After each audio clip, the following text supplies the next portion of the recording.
Pass இப்போ best performer choose பண்ண சொல்லியிருக்காங்க. பெஸ்ட் பெர்ஃபார்மராக 6 பேரை சூஸ் பண்ண சொன்னாங்க.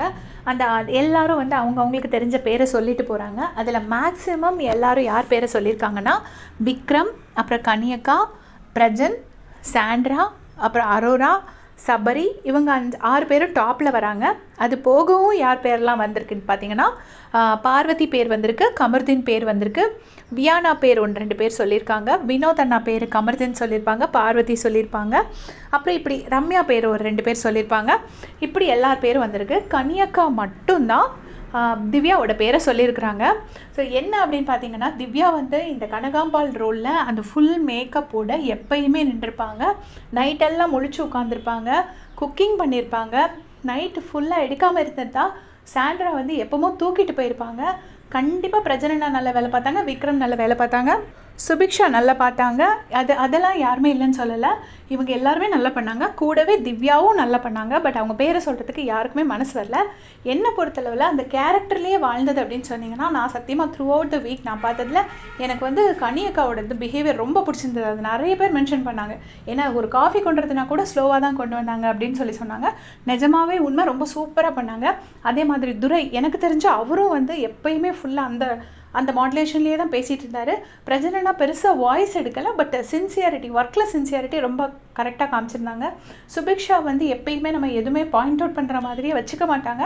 அவங்களுக்கு எவ்வளோ வருமோ அவ்வளோவும் பண்ணிடுவாங்க.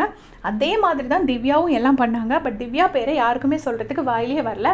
எப்பயுமே பார்த்துருக்கேன், இந்த கண்டஸ்டன்ஸ் யாருமே திவ்யாவுக்கு சப்போர்ட்டே பண்ண மாட்டாங்க.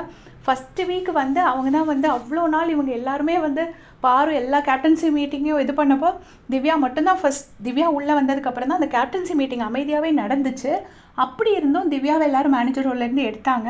அவங்க யூனிஃபார்ம் போட்டு நிற்கலை அப்படின்னு சொல்லிட்டு அவங்களோட ரூட் பேச்சுனால யாருமே அவங்களுக்கு சப்போர்ட்டுக்கு வர மாட்டாங்க. இப்போவும் அவங்கள சூஸ் பண்ணல. உண்மையிலே கஷ்டப்பட்டு முழிச்சு உட்காந்து மார்னிங் எழுந்திரிச்சு சமையல் பண்ணி எல்லாமே பண்ணிவிட்டு திவ்யாவோட ஃபேஸ் வந்து விசிபிளி அப்செட்டாக இருந்துச்சு. பட் ஸ்டில் அவங்க வந்து பிரஜனனா பேர், பிரஜன் கூட சொல்லலை. அதுதான் எனக்குமே வருத்தமாக இருந்துச்சு. பிரஜனாவது சொல்லியிருக்கலாம், அவர் கூட சொல்லலை. பிரஜனனா பேர், துரை பேர், எல்லார் பேர், சுபிக்ஷா, அவங்க டீமில் உள்ளவங்க பேர் எல்லாமே சொல்லிட்டு போனாங்க.